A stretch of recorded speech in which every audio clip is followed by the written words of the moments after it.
các em đã quay trở lại với Lisa Channel và ở video lần này chị đã cắt xong hết ra rồi nè, những tranh nền và những đồ dùng trong nhà nè. Các em đã cắt xong chưa? Và bây giờ chúng ta sẽ cùng nhau bắt đầu ráp những cái tranh nền này trước nha.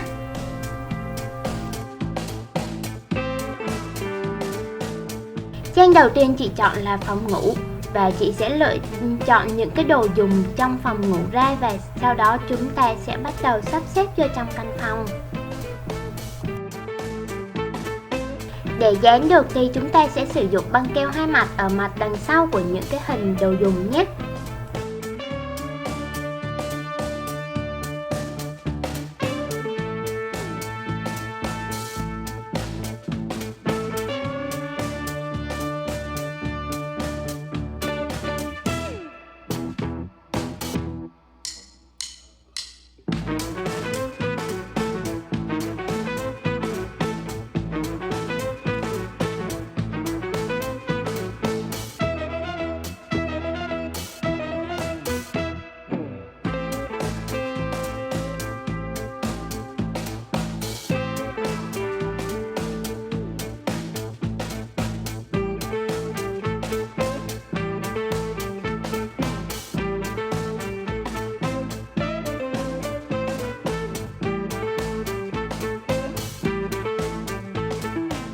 Và qua trang tiếp theo chúng ta sẽ làm phòng làm việc và chúng ta cũng sẽ lựa chọn những đồ dùng của trong căn phòng này.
Sau khi đã sắp xếp xong đồ dùng ở hai trang, chúng ta sẽ dán lại bằng băng keo trong nha.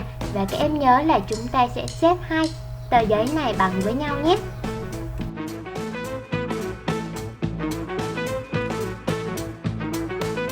Chúng ta sẽ qua trang tiếp theo với những đồ dùng của nhà vệ sinh nhé.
trang này chị sẽ sắp xếp bồn tắm nè, cũng như một số đồ dùng cần thiết khi tắm.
Và tương tự như hai trang đầu tiên, chúng ta cũng sẽ dán lại bằng cách sử dụng băng keo trong nhé.